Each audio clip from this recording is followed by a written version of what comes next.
칸타타 좋으셨죠?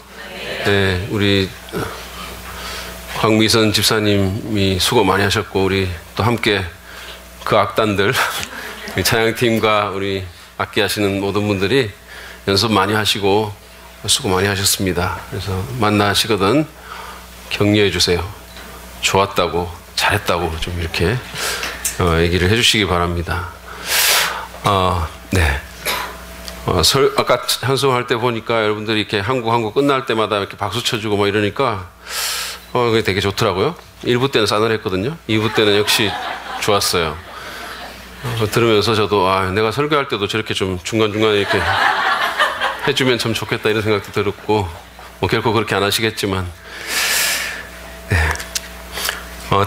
때때로 우리가 종교가 우리를 예수님께 나가지 못하게 하는 그런 장애물이 되기도 합니다. 종교는 일반적으로 좋다고 우리가 생각하는데, 교회나 성당에 오래 다니고, 뭐 성경 지식이 있고, 뭐 이렇게 여러 가지 종교적인 어떤 그런 의식을 잘 지키는 사람이라 하더라도 예수님께 자신의 삶을 의탁하고 그분을 자기 개인의 구주와 주님으로 영접하지 않은, 믿지 않는 그런 사람들이 종교인들 가운데 또는 교회에 다니는 사람들 가운데 적지 않다고 저는 생각합니다.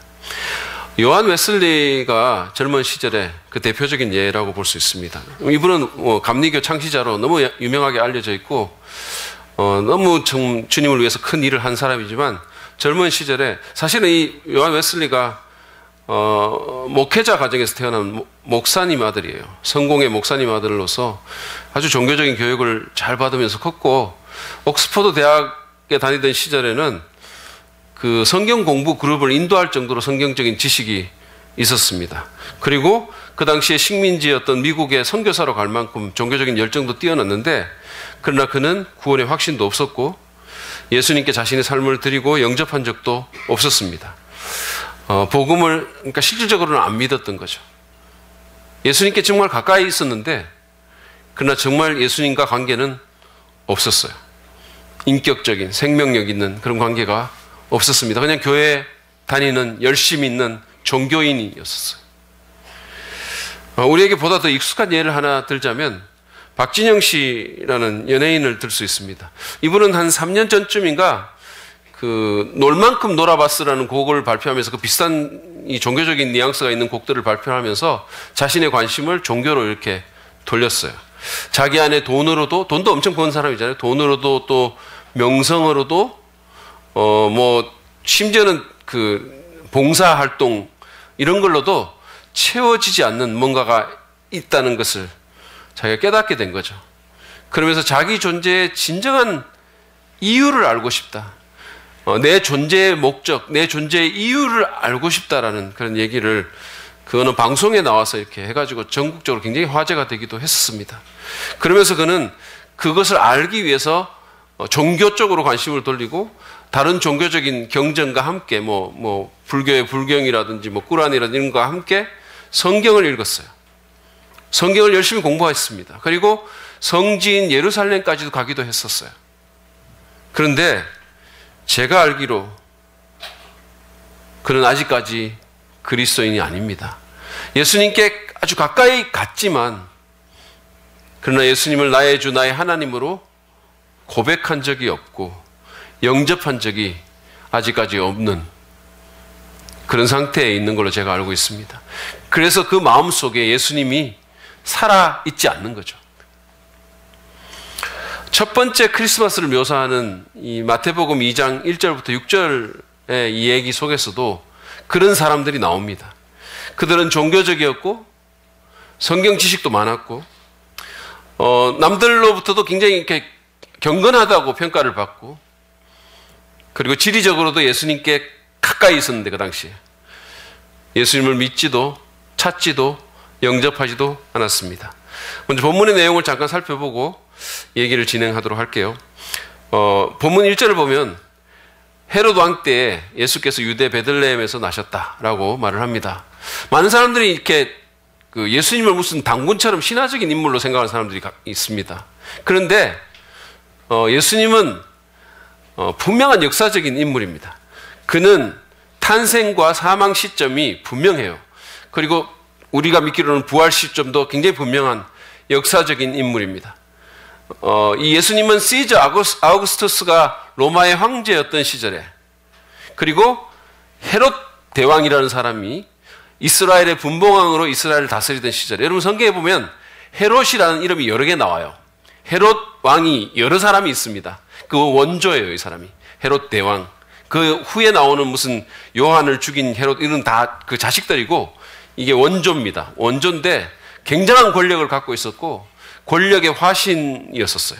어쨌든 이 사람이 이스라엘을 다스리던 그 시절에 예수님이 베들레헴이라는 작은 이스라엘의 마을에서 탄생하셨습니다. 여러분은 지난주에 윤석호 목사님 설교를 통해서 어떻게 그 갈릴리에 살던 요셉과 마리아가 140km나 떨어진 그 베들레헴에 와서 예수가 탄생하게 됐는지, 출산되게 됐는지를 들었습니다. 하나님께서, 이건 사실 어떻게 보면 예수님이 베들레헴에서 났다는 자체가 초자연적이고 기적적인 일이에요. 하나님께서 섭리 가운데 로마의 황제인 시저 아우구스투스로 하여금 인구 조사를 명하는 칙령을 전 제국적으로 발표하게 했고, 그래서 이 부부가 어쩔 수 없이 갈릴리에서부터 베들레헴으로 오지 않으면 안 되게 만들었던 거죠. 그리고 그 당시에 140km의 여행을 한다는 것은 굉장한 위험성이 내포된 거예요. 왜냐하면 여러분, 지금처럼 무슨 내비게이션이 있는 것도 아니고 자동차가 있는 것도 아니고 길이 잘 닦여 있는 것도 아니고 곳곳에 위험이 있었어요. 더구나 여인은 임신한 상태고, 그렇잖아요. 그리고 뭐 강도 때라든지 이런 것들이 곳곳에 도사리고 있었기 때문에 이들이 140km를 여행해서 온다는 것도 사실은 기적이에요. 안전하게 주님께서 그 여행길을 지켜주셨을 뿐만 아니라 그들이 절묘한 타이밍에 베들레헴에 도착하게 하셔서 성경의 예언대로 그곳에서 메시아 예수를 낳게 하신 것입니다. 근데 바로 그쯤에 오늘 본문을 보면 동방에서 박사들이 하늘의 별을 보고, 그리고 쭉 이 여행을 해가지고 이스라엘의 수도인 예루살렘에 오게 된 겁니다. 이 박사라는 사람들이 어떤 사람들이고 어디서 정확하게 왔는지 우리가 잘 몰라요. 많은 사람들이 이렇게, 여러분 어릴 때 무슨 교회 다니시는 분들은 동방박사 이렇게 얘기하면 딱 세 사람 생각하죠. 근데 성경에 보면 동방박사 세 사람이란 말이 없어요. 그냥 동방박사들이 이렇게 돼 있습니다. 왜 그럼 세 사람이라고 얘기를 할까요? 네? 그들이 예물이 목록이 있는데 세 개가 있기 때문에 세 사람일 거라고 그렇게 그냥 추측을 하는 거죠. 세 사람일지 아닐지 우리는 몰라요. 그리고 이 사람들이 박사라고 말하는데 PhD입니까? 이게 뭔지를 우리가 잘 모르는 거예요. 이 박사라는 것도 무슨 THD인지 PhD인지 우리가 모르는 겁니다. 영어 성경을 보면 이게 메자이로 돼 있어요. 메자이는 그 페르시아의 조로아스터교 제사장들을 지칭하는 건데, 그러니까 학자들은 이 동방 박사라는 사람들이 조로아스터교라는 그 이방 종교에서 별을 연구하던 사람들일 거라고 생각을 해요. 근데 하나님께서 그들에게 은혜를 베푸시고 계시를 하신 거예요. 별을 통해서. 그래서 이 사람들이 예루살렘까지 와가지고 이 예루살렘의 거리를 헤매면서 사람들에게 이렇게 말을 합니다. 2절을 보시죠. 유대인의 왕으로 나신 이가 어디에 계십니까? 우리가 동방에서 그의 별을 보고 그에게 경배하러 왔습니다. 이 말이 예루살렘 사람들을 너무 놀라게 만든 거예요. 지금 왕이 있는데 이스라엘의 왕으로 나신 이가 어디 있냐고, 유대인의 왕으로 나신 이가 어디 있냐고 이렇게 얘기를 하는 거예요. 그러니까 온 예루살렘 사람들이 소동하기 시작했어요.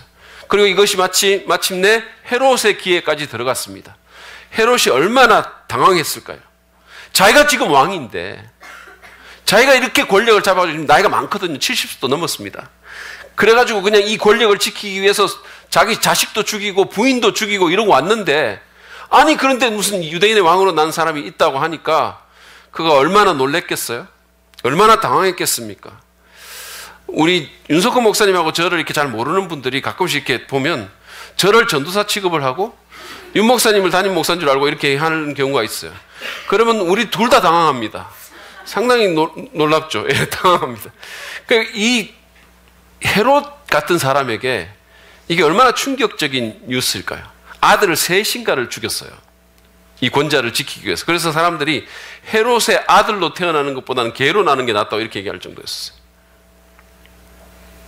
그래서 헤롯이 너무 놀래가지고 바로 대제사장들과 구약 학자들을 불러 모았습니다.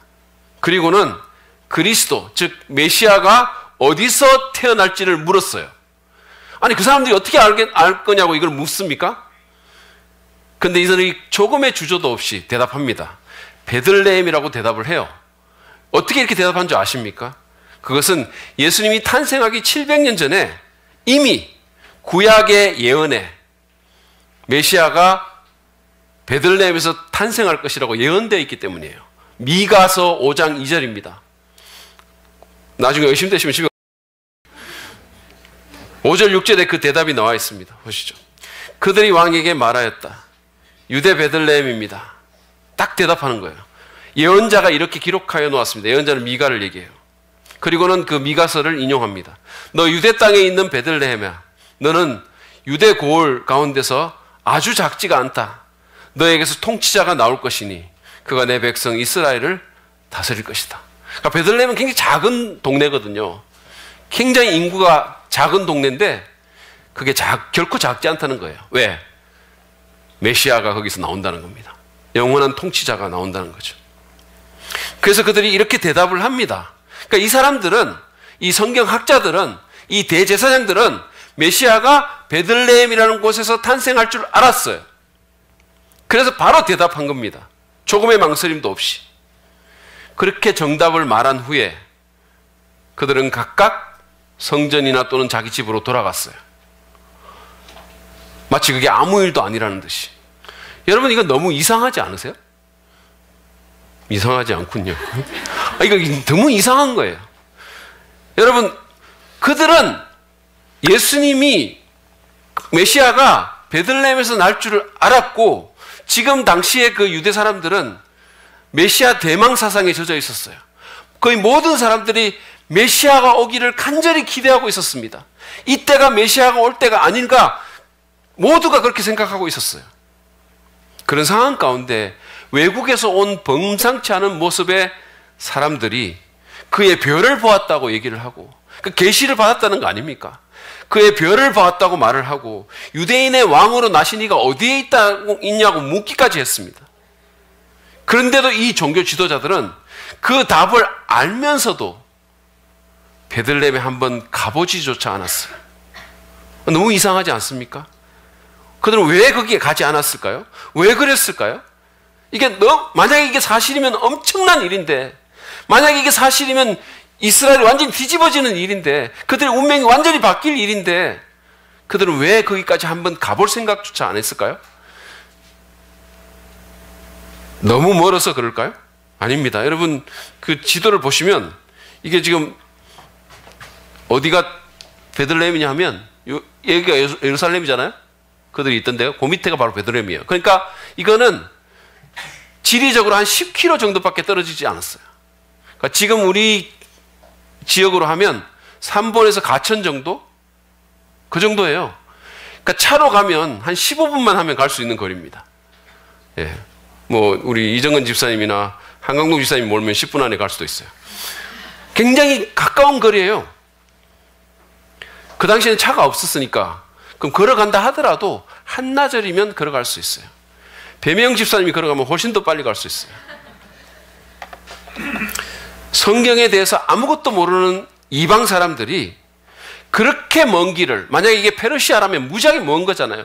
그렇게 먼 길을 찾아서 베들레헴까지 가는데 성경 박사고 교회 열심히 다니는 종교적인 사람들이 답을 알면서도 아무런 액션도 취하지 않았어요.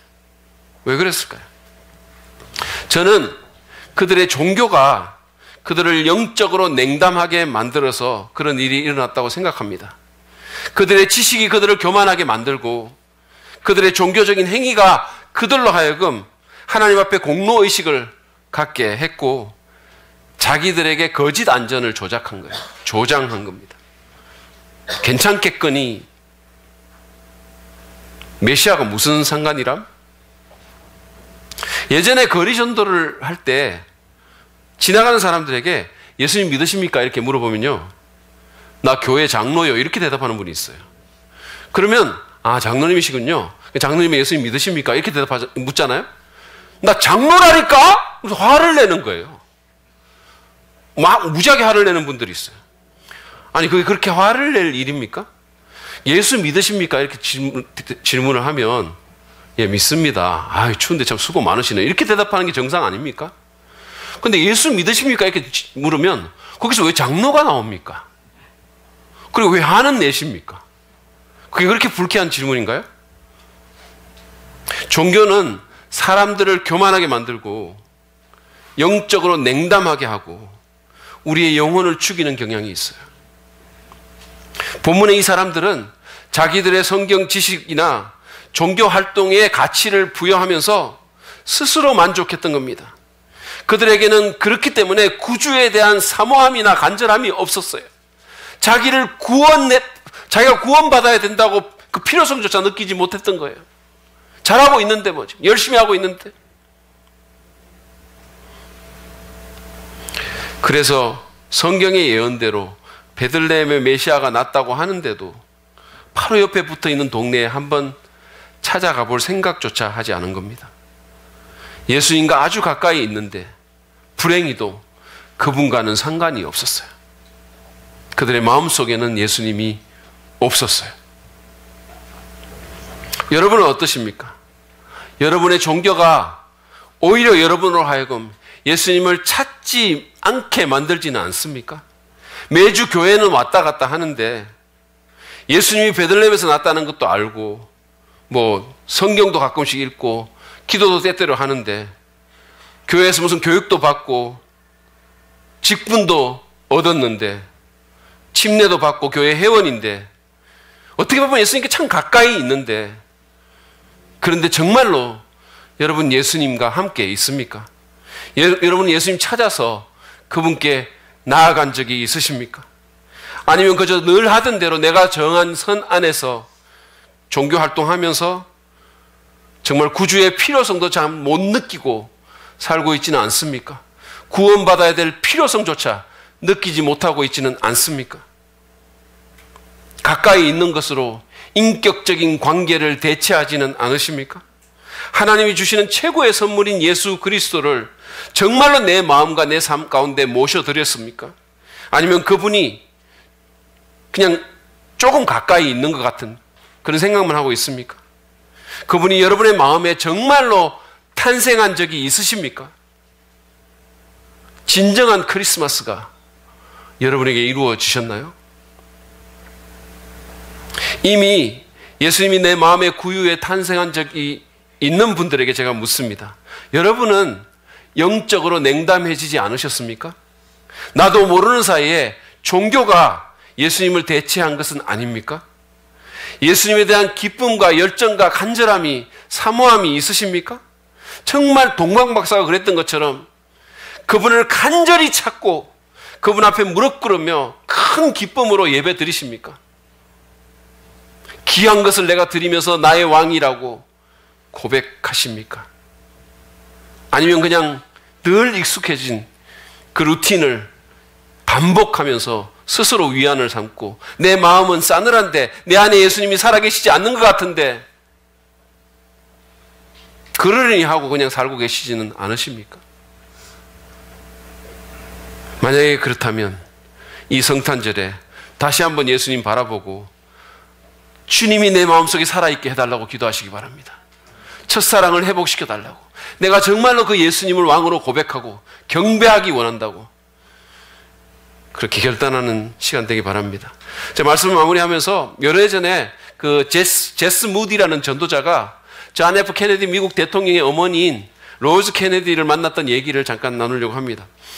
이 무디 목사가 어느 날 그 성경 공부를 인도를 하면서 청중들에게, 거기 모인 사람들에게 인생은 짧고 앞으로 어떤 일이 벌어질지 아무도 우리는 모르니까 마음을 열고 예수님을 만날 준비를 하라고 도전을 한 거예요. 어떤 일이 벌어질지 모르고 인생 너무 짧습니다. 여러분 지금 괜찮다고 생각할지 모르지만 안 괜찮은 날이 반드시 올 텐데 그게 내일일 수도 있는데 예수님 만날 준비 되셨습니까? 그렇게 도전을 했어요. 그리고 모임이 끝난 후에 로즈 케네디 여사가 이 목사님 찾아와가지고는 이런 말을 합니다. 목사님이 오늘 밤에 건면하신 것을 저는 이미 했네요. 그러면서 자기 얘기를 쭉 하기 시작해요. 그녀가 젊은 신부였던 시절에, 이 여인인데 신부였던 시절에 자기는 돈의 힘에 완전히 그냥 사로잡혔다는 거예요. 돈에 완전히 매몰된 거죠. 점점 이기적이 되어갔고 그리고 욕심만 채우기 위해, 자기 욕심만 채우기 위해서 살았습니다. 그러다가 딸아이를 낳았는데, 너무 예쁜 애를 낳았는데, 근데 이걸 좀 키우다 보니까 시간이 가면서 정상이 아닌 것 같다는 느낌이 들었어요. 검사를 했는데 이 아이가 심각한 정신지체장애였고 평생을 보호기관에서 보내야 될 그런 운명이었다는 얘기를 들은 거예요. 그래서 이 부부가 완전히 무너졌습니다. 그 참담한 마음이 하나님에 대한 분노로 바뀌었어요. 어쩌면 저게 그럴 수가 있습니까? 하나님 도대체 어쩌면 이럴 수가 있습니까? 날마다 원망하고 분노하는 거예요. 그 분노가 쓴뿌리가 돼서 그녀의 삶에서 모든 기쁨을 앗아갔어요. 어느 날 저녁에 케네디 여사가 자기 남편과 함께 한 사교 모임에 참석할 스케줄이 되어 있었는데 갈까 말까 고민을 하다가 마지막 순간에 그냥 불참하기로 결정합니다. 왜냐하면 자신의 분노가 자기를 삼키고 있음을 깨달았기 때문이에요. 자기가 분노에 완전히 삼키운 바 되어 있는 거죠. 그래서 만약에 그 모임에 갔는데 사람들이 그냥 선의로 자기 그 딸에 대해서 물으면 자기가 어떻게 말하고 어떤 행동을 할지 자기도 몰랐던 거예요. 너무 두려웠던 거예요. 어떻게 폭발할지. 그래서 그것 때문에 안 가기로 결정을 했어요. 근데 바로 그 상황 가운데서, 이렇게 안 가려고 하는 결정하는 그 상황 가운데서 그 집의 가정부가 이 로즈 케네디에게 말을 했어요. 사모님, 제가 지난 몇 주간 사모님을 쭉 관찰해 봤는데 화가 너무 많이 나 있으신 것 같습니다. 뭔가를 하시지 않으면 분노가 사모님을 망칠 것입니다. 사모님, 이렇게 기도해 보시지 않겠어요? 오 주님, 제 마음을 아기 예수가 탄생할 수 있는 구유로 만들어주세요. 이 말을 듣고 너무 화가 나가지고 그 자리에서 그냥 그 가정부를 해고시켜버렸어요. 근데 그날 저녁에 침대에 누웠는데 잠을 잘 수가 없었어요. 이리 척 저리 척 하는데 계속해서 그 짧은 기도문이 머릿속에서 떠나지를 않는 거예요. 그리고는 그 기도문이 완전히 자기를 사로잡기 시작했어요. 마침내 그녀는 침대 옆에 무릎을 꿇었습니다. 뜨거운 눈물이 흘러나왔어요. 얼마나 마음이 아팠겠어요. 얼마나 상했겠어요. 얼마나 힘들었겠어요. 주님이 그 마음을 사로잡은 거예요. 그녀는 주님께 완전히 항복하면서 기도합니다. 오 주님, 제 마음을 아기 예수가 탄생할 수 있는 구유로 만들어주세요. 바로 그 순간에, 그 밤의 깊은 어두움 가운데 그녀가 자신의 고통과 괴로움을 주 앞에 부르짖고 털어놓았을 때 하나님은 그 기도를 듣고 응답해 주셨어요. 그리고 그녀는 무디 목사에게 이렇게 말했습니다. 저는 언제나 종교적이었죠. 캐톨릭 신자였고 언제나 예수님을 믿는다고 생각했죠. 그런데 그날 밤은 달랐습니다. 그녀는 예수님에게 자신의 마음을 온전히 열었고 그 마음은 참으로 그리스도가 그녀 안에 탄생할 수 있는 구유가 되었습니다. 그동안 그녀의 영혼을 사로잡았던 분노가 사랑으로 바뀌어졌어요. 상황은 그대로였지만 그 마음속에 설명할 수 없는 평안이 찾아왔어요. 그 일로 인해서 그녀는 그 가정부를, 해고한 가정부를 다시 고용합니다. 그리고 그 가정부가 죽을 때까지 그 집에 함께 있도록 해줬습니다. 우리 가운데 이 로즈 케네디 여사가 했던 그 기도를 해야 될 필요가 있는 분이 있습니까? 늘 종교적이고 예수님 믿는다고는 했지만 한 번도 진정으로 예수님께 나와서 정말 마음을 열고 자신을 드린, 자신의 인생을 온전히 의탁한 순간이 혹시 한 번도 없지는 않습니까? 지금과 같은 연말 연시에 국가적으로 혼란스럽고 경제적으로 좋지 않은 이 시기에 분노와 염려와 두려움과 의심과 여러 가지 다른 방해 요인이 여러분의 마음 가운데서 기쁨을 앗아갔을 수 있습니다. 이 시간 주님께서 그런 여러분을 초청하십니다. 여러분의 마음을 여시기 바랍니다. 의심과 두려움을 이제 그만 내려놓으십시오. 놓아주십시오. 분노를 내려놓으십시오. 쓴뿌리의 작별을 구하시기 바랍니다. 여러분을 과거에 묶어놓고 옴짝달싹 못하게 하는 것들을 그냥 주님께 드리십시오. 그리고 진심으로 기도하시기 바랍니다. 오 주님, 제 마음을 아기 예수가 탄생할 수 있는 구유로 만들어 주십시오. 이 기도가 여러분의 인생을 변화시킬 수 있습니다. 예수 그리스도는 주님에게 열려진 그 마음을 결코 멸시하지 않으십니다. 그것을 결코 내치지 않으십니다. 그분을 찾는 자는 언제나 그분을 만날 것입니다. 여러분이 이미 예수님을 믿었다 하더라도 다시 한번 마음을 열고, 오 주님, 내 마음을 주님께서 사로잡아 주십시오. 내 마음속에 주님이 살아있기를 원합니다. 내 마음을 다스려 주십시오. 내 마음에 다시 한번 크리스마스가 임하기를 기도합니다. 그렇게 기도하시길 바랍니다.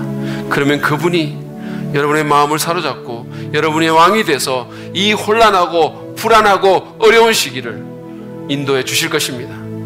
이 성탄절이 그러한 축복의 장이 되기를 간절히 바랍니다. 우리 이 시간에 말씀을 기억하며 잠깐 기도로 주 앞에 나아갑니다.